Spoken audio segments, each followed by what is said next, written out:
Alright, we are back. Big enough hype here. We are actually now in the, what I believe will be the final installment of our Scenario 1 playthrough of the Magic Death. Making sure that we're at Scenario 1 here.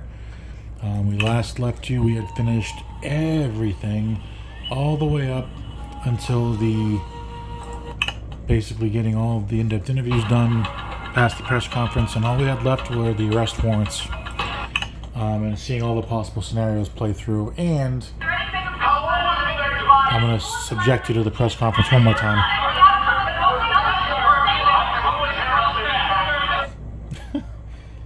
Some of the acting still gets to me, even after all these years. So yeah, we're starting out. We're going to go jump right through this so we can essentially not even bother with the in-depth interviews, and we're going to take all the information we already gathered from our previous playthroughs and get some warrant applications filled out. And you guys already know from the last time, if you watched the whole video from our last installment, we already know from one of the questions that was asked of Agnes Murray that she is indeed our killer in Scenario 1. She was caught lying about knowing that the tape was stolen from Elspeth's apartment. That was the zombie ceremony that she was concerned about someone having stolen in the robbery from the previous instance. So she was caught with that lie. Did any student call Miss Tascard on the day of her murder? Yes, I believe was it 2 students? Nope. What time did he report leaving the system? We did around 6. How much did Elspeth Tascard deposit in her investment account last month? I believe it was 20. Yes.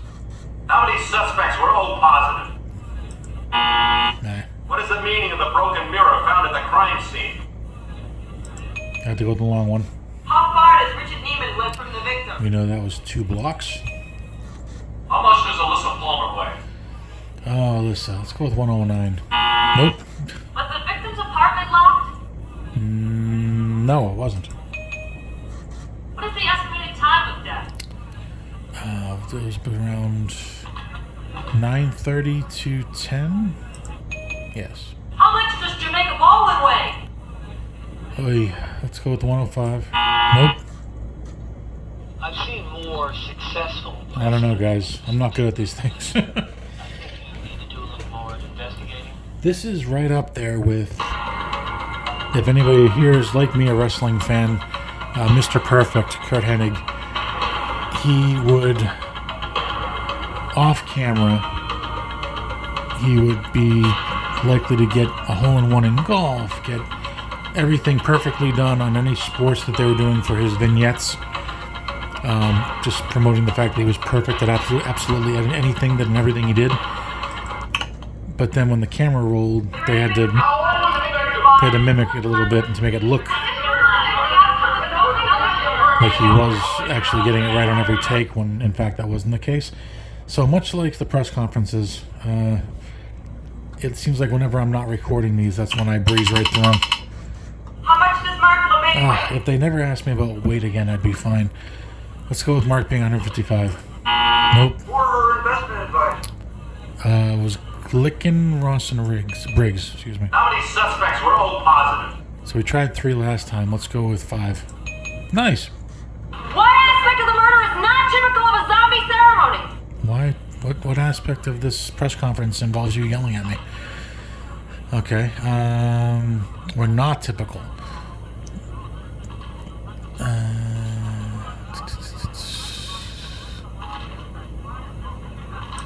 Yep. What movie did Jodie Howland see on the night of the murder? Last of the Mohicans. How many gods are there in the voodoo religion? Hundreds, just like Greek mythology. How many poison postcards did the victim receive? 4. Nope. How many chickens were there at the crime scene? 1. What are the historical sources of the voodoo religion? This one was Christianity, Islam, and the religions of West Africa? Oh, damn. How many sets of unidentified prints did you find at the crime scene on the victim's desk? 6? Yes. Great job with the press. Alright, you saw me get through it in one piece. Let you know who's boss. Now you can conduct in-depth interviews with up to 3 suspects, or go straight to making your warrant application. Whatever happens, good luck. Doesn't matter, we're not doing any of that. So, we are hitting OK on this. We're not interviewing anybody else. So, I'm going to get through all these warrant applications, hopefully within the time that we have left here in the gameplay. So, I'm just going to show you what all the possible scenarios are here. What we could try to do as far as pinning this murder on somebody other than Agnes. Before we finally see Agnes's confession. So let's start with Alyssa Palmer, who was a popular choice as a suspect anyway. So we believe that she was alone, if I'm correct. Professional jealousy was the reason given. I guess we can go with hatred too. Let's try that out. So we know, regardless of who we pick, 9:30 to 10 is the time of death estimated. And we know that the other thing that's common is uniform across all suspects is tetrodotoxin was the weapon or method used to kill Elspeth Haskard. So let's give this a try. I'm looking for a blooper that actually still exists in this game. Excellent work, Detective. Ah. You put together a fine case. I grant you a warrant to arrest this suspect. I hope you found your murderer.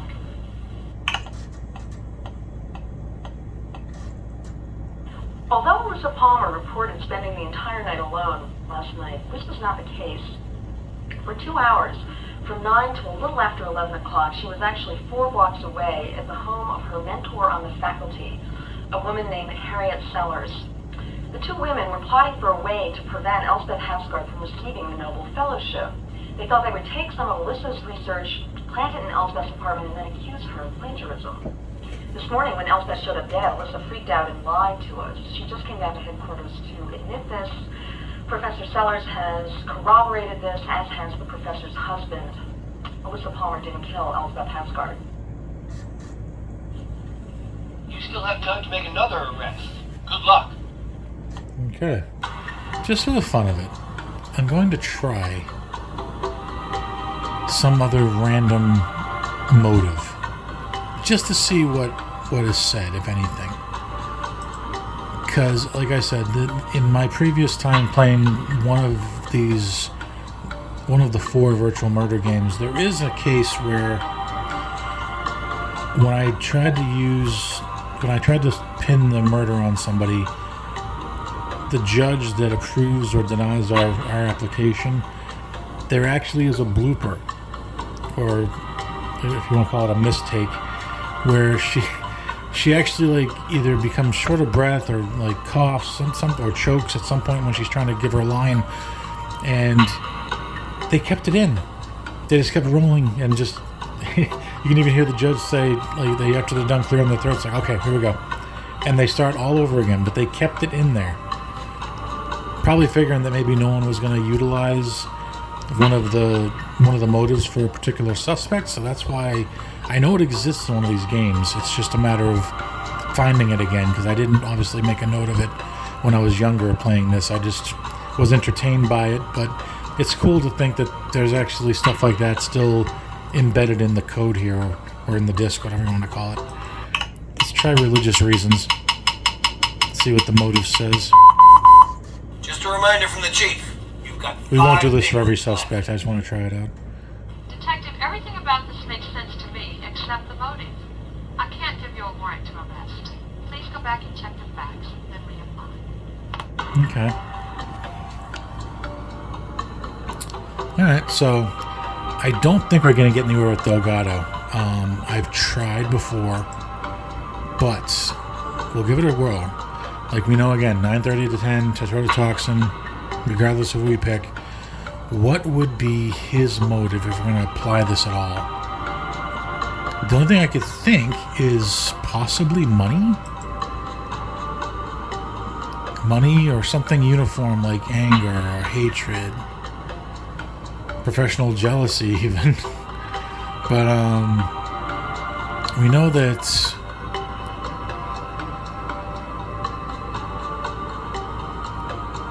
We know that some of these only apply to one particular suspect, so we can kind of eliminate that from trying to use it on anyone else. But, like, say, for this confirmed by his children who were put to bed early, we know that is only applicable to Richard Neiman. So that's not going to work. We're not going to get anywhere with the judge with using that, say, for Miriam Tate. But let's try interested party and see what the judge says. Lieutenant Delgado does not have a viable motive, Detective. Moreover, he has an excellent alibi provided by colleagues on the force. I suggest you find a more likely murderer. Okay. So, I guess, yeah, just like the previous case with who killed Sam Rupert, with the cleaning lady Abelina, we've got a suspect that across the board really has nothing that we can apply to a warrant application that's actually going to get it past the judge. So, might as well move on. Let's try Jamaica Baldwin. So we got Jamaica. Her alibi was that she was with family members, her sister and her sister's boyfriend.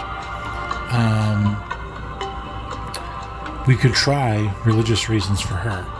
She did not practice voodoo, but maybe she had a problem with the fact that Elspeth did. So let's give that a try. Although Jamaica Baldwin has an alibi provided by family members, she has no motive for killing Elspeth Hascard that I can see.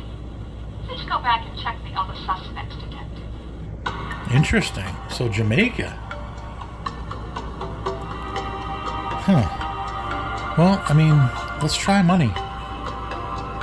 See if we get the same answer, then I guess we know where we stand with Jamaica too. I could have sworn I got a warrant application for her once.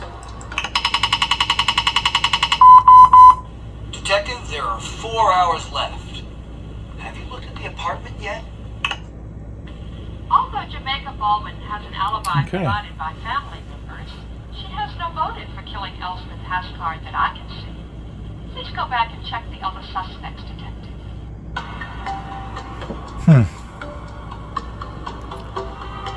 Well, that's interesting. I could have sworn that I got a warrant application for her back in the day. But let's try Jody Howland, because Jody did not like Elspeth. She was, I think this is one that's applicable either to confirmed by interested party or confirmed incidentally that she was home sequestered at the time of the murder. So let's see. In her case, I think it's pure on anger, but let's try hatred. See where we get. Let's try something different. Your stated alibi in the warrant application does not match the suspects. Please go back and check again, Detective. All right, we'll give her confirmed by interested party then.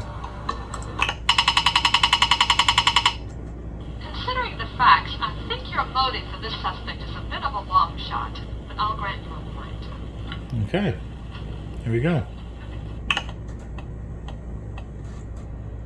While Jody Howland may have been angry at Elspeth Hascard for trying to evict Agnes Murray, she wasn't mad enough to kill her. The manager of the Bijou Cineplex reports that he also sat through the 9:05 showing of The Last of the Mohicans. He was 2 rows behind Jody Howland, and she didn't leave her seat the entire time. She couldn't have killed her. You still have time to make another arrest. Good luck. Okay. And Jody was, I don't know, something about their character overall just, I don't know if it speaks to the delivery by the actress or it just didn't, she kind of was there, like just very kind of a blah character overall. Carl Schulman, on the other hand, we have plenty of meat on the bone for this one. So Carl, I think we can put down that he was, I know that he was at the library, so let's try this one. Confirmed incidentally, alone for good parts of the night. We know, in his case, it's money. Money or fear of being exposed. Let's try this one out.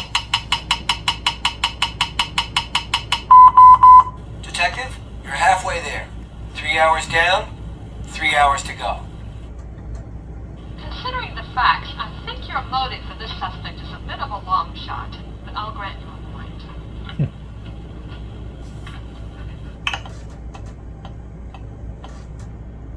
Carl Schulman's not our murderer, but he may be in hot water anyway. Elspeth's lawyers have just turned in a piece of very compromising evidence that they found in her safe deposit box this morning. Apparently, the stuff about Naomi Freeman and Elspeth blackmailing him may have some basis in truth, but he's off the hook on this murder. Several students saw him at the library until about 9:30 last night. Another doctoral student passed him in her car, leaving the Texaco on Fuller Avenue. His neighbors report that he drove in around 10:10. They noticed him standing on the lawn looking at the stars. Since he lives on the other side of town, this places him squarely away from the scene of the crime at the time that Elspeth Hasgard was murdered. He couldn't have done it, but he might have killed Naomi Freeman. You still have time to make another arrest. Good luck. Alright, so as we suspected, there is something in existence that pins Naomi Freeman's murder on Carl.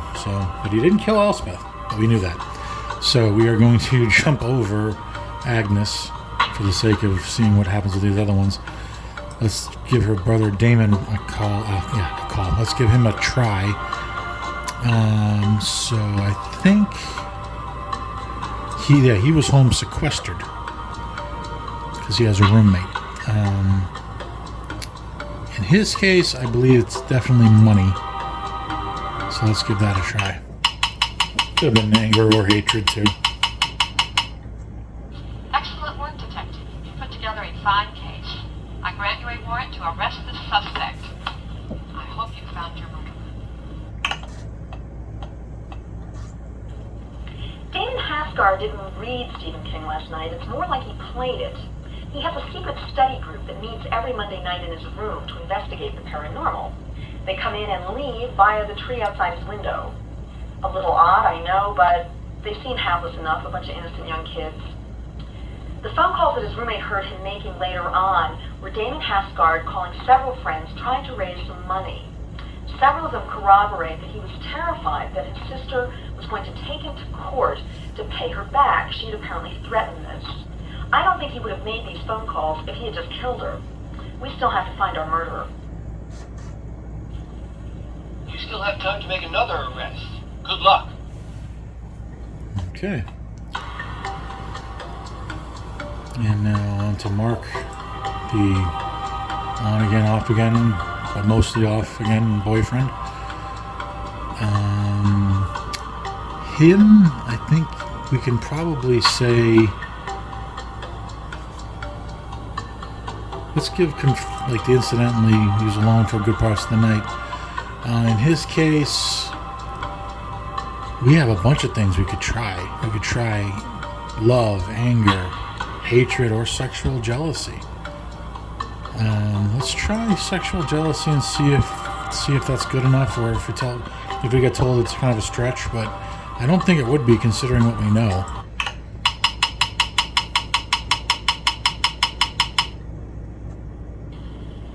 Your stated alibi in the warrant application does not match the suspect's. Please go back and check again, Detective. If these alibis end up eating up our time, I'm going to be mad. Let's see. So, we know he wasn't home. He was in New York.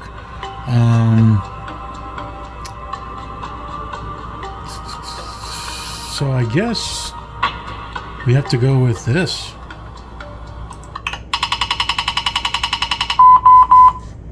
Detective, it's your chief speaking. Only 2 hours left. The university president just called, suggesting we solve this case right away. He's related to Senator Trombley, so do me a favor and wrap this thing up, would you? I'd love to. Your stated alibi in the warrant application does not match the suspect's. Please go back and check again, Detective. So was he alone?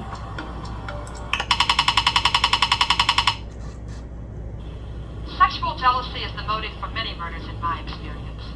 You have your warrant, Detective. I hope you found the murderer. Okay. Mark LeMay was indeed away from his hotel room on Monday night. He spent the night with a very expensive prostitute whom he frequents when he's in New York. The madam says that he's one of her favorite customers. This places him 1,000 miles away from the scene of the crime when Elspeth Hasgard was killed. Sorry, boss. You still have time to make another arrest. Good luck. So that's one of the more juicy follow-ups, is that we find out Mark was actually, for all he was saying about wanting to make things right with Elspeth, he was busy visiting a prostitute in New York, and one that he apparently frequents. So, on to Miriam Tate. Miriam, I cannot remember what her alibi was.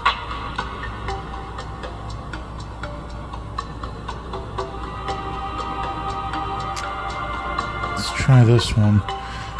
Religious reasons, I guess we'll have to go with that.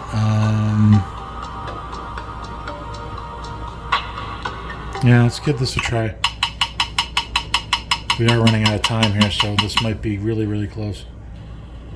Your stated alibi I knew in it. the warrant application does not match the suspects. Please go back and check again, Detective.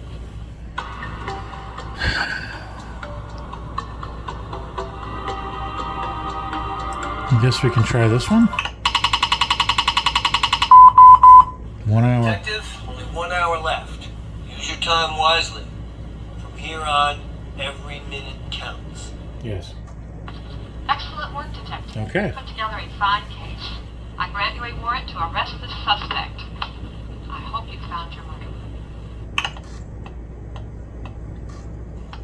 The fugitive Jean Bruno has stepped forward to give Miriam Tate an alibi. She's been hiding him in her apartment for the last month. Almost as soon as Bruno came in, someone from the FBI called to tell me that both of them are key figures in the Haitian underground attempting to overthrow the current military dictatorship. This explains a lot. Apparently, Elspeth brought messages in and out of Haiti this summer for the underground. It explains why Miriam lied about how well she knew Elspeth, as well as lied about how often they met. She was trying to protect herself, Bruno, and Elspeth. They questioned Bruno some more, but someone from the State Department called Chief, and they just let him walk out. Miriam Tate didn't do it. You still have time to make another arrest. Good luck. Okay.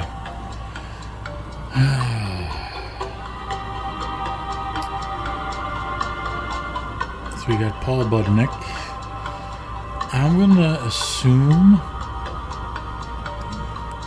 we can go with Paul. We could go with either love or sexual jealousy on this one.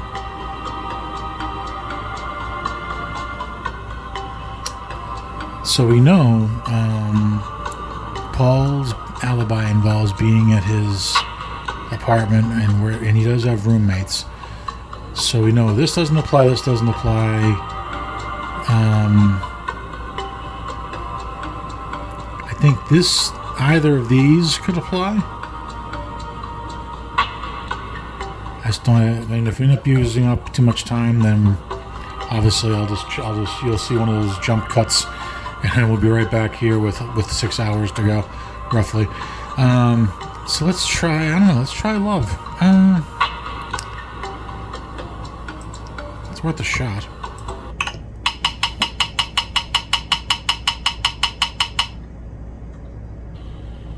Your stated alibi in the warrant application does not match the suspect. Oh boy. Please go back and check again, Detective. I'm worried about the second it goes into the 30-minute realm, it's going to default to the press conference on us. So I'm going ahead and I'm going to pause this now and essentially eat up the time that's left on the clock, so you guys don't even have to endure that with me. And when we are back in the snap of a finger, we'll be right back here, and you'll see a much more ample amount of time that we can work with, okay? One moment. And just like that, we're back.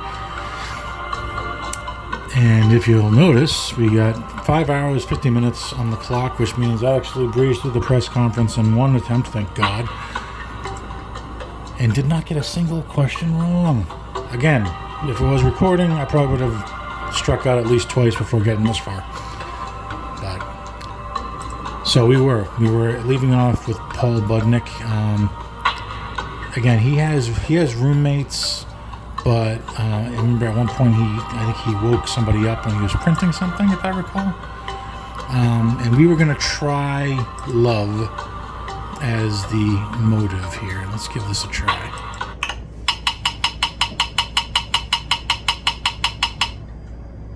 Excellent work, Detective. You put together a fine case. I grant you a warrant to arrest this suspect. I hope you found your murderer. I checked phone records, and Paul Budnick made 2 phone calls last night. One at 9:15 to his mother, and one at 10:20 to a classmate. Both phone calls lasted a little over a half an hour. Since it takes 20 minutes to reach Elspeth's apartment from his house, he couldn't possibly have had time to go over there, kill her, arrange the crime scene, and then make these phone calls. Someone else murdered Elspeth. You still have time to make another arrest. Good luck. So let's pause out of there. Good old Richard. Alright, so this one we know automatically his alibi is confirmed by his children who were put to bed early. So we've got that done. This one, I feel like we could do any number of motives here. We've got sexual jealousy, of course. We've got love. We've got anger. We've got hatred. So I don't know. Let's go for hatred and see what happens.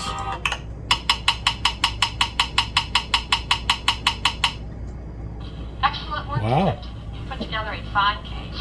I grant you a warrant to arrest this suspect. I hope you found your murderer.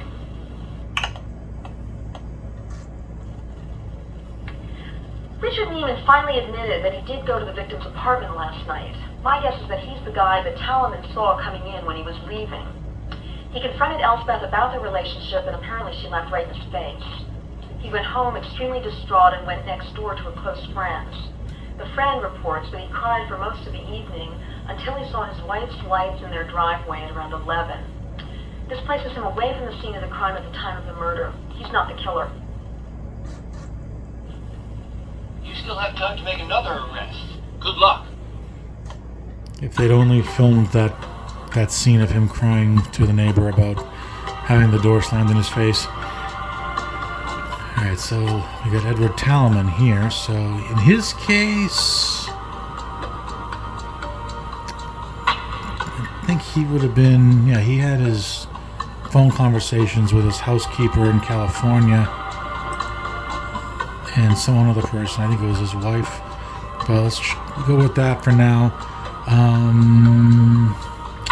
Let's go with money. Let's see where that gets us. Just a reminder from the chief. You've got 5 big ones left. Maybe you didn't want to pay her for the consulting services? I think the suspect is a long shot, but I grant you a warrant to arrest, Detective. Good luck.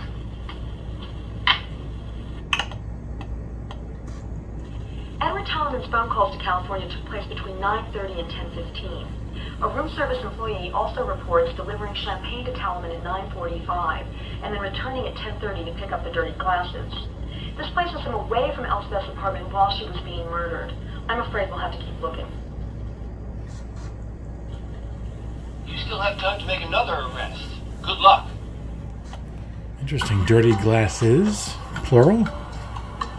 I thought he was by himself, so interesting. And maybe he was getting a recommendation from Mark LeMay and having someone come over to his hotel for that evening.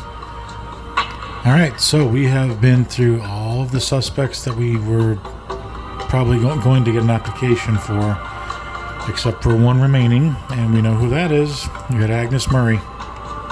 And we already know her alibi cannot be confirmed. She was alone in her apartment, allegedly, playing opera. In her case, we've got money, anger, hatred, fear of maybe being evicted. So I think let's go with, let's see, we've already tried money. We've already done anger.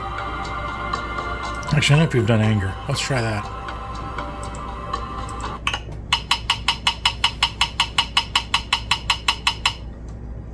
Excellent work, Well, we got her either way. Another fine case.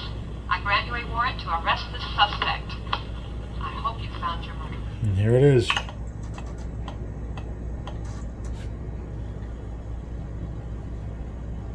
It started when she had all her locks changed. The men doing it just asked me to hold them for her till she could pick them up. At first it was just a hard having the keys copied.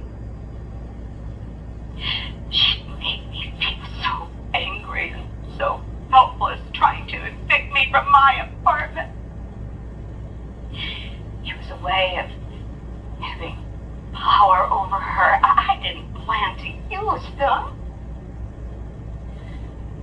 Then one day in the hallway she was so rude to me. I thought, what the heck? So while she was out, I unlocked the door and went inside. First few times I just sat there and quiet. Then I started to pick things up, put them down, kept them. Then I read her diary, did her research work. I loved the feeling that I knew all about her and she didn't know anything about me. I became quite systematic. I even used dishwasher gloves so there'd be no fingerprints. I found the notes about the zombie poison by accident one day. My lawyer had stopped working for me because I couldn't pay him. I had an important hearing coming up the next day, so I just decided to kill her. I even learned how to make it authentic, like a real zombie ceremony. It seemed like it would solve all my problems. It didn't until today.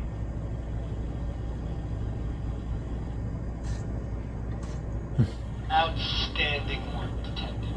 I probably couldn't have solved this case as fast myself. I think I'll put you in for a promotion. Alright, there it is.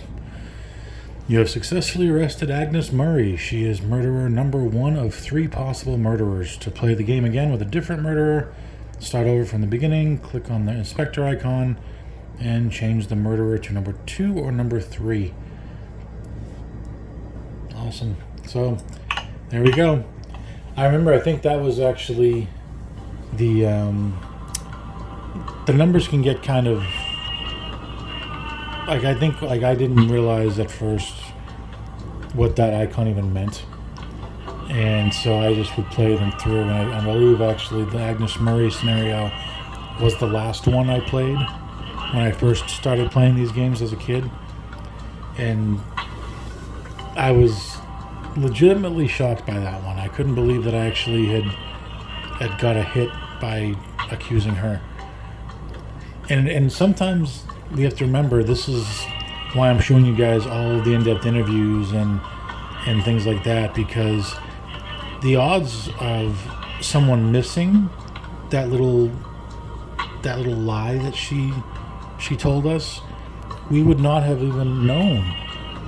If we were in scenario 1 and did just a playthrough and did in-depth interviews with 3 people, not including Agnes, we would never have even obtained that little tidbit of information. So another reason I like going through all these all over again, just to see there's chances that whether it's the suspect or the murderer themselves that gives them away, or it becomes a deal where interviewing somebody else overlaps with an action by the murderer that is in that particular scenario, and it either places them at the scene or any number of ways that it pins the murder on them, there's a good chance that it's embedded in this gameplay and some people can easily miss it. So, but all right, we've made it through our first scenario for the Magic Death. I'm actually going to stop this video here since this is pertaining to scenario 1, and we in the next installment, which I'm going to start filming as soon as this one is over, we're going to start with scenario number 2, and depending on time that I have, we might go ahead and be able to get through a good chunk of the game without having to play through everything all over again. I think we might be able to just I'll show you the playthrough of the investigation or the rundown of the crime, because some elements change, which you'll need to know that in order for us to make heads or tails out of some of the answers we're given later. But all right, this is Beacon of Hype. Thanking you guys for tuning in. Please remember, like, share, subscribe, yell out the window, all the good stuff that you can think of to promote the channel. And I will see you in the next one. Thank you.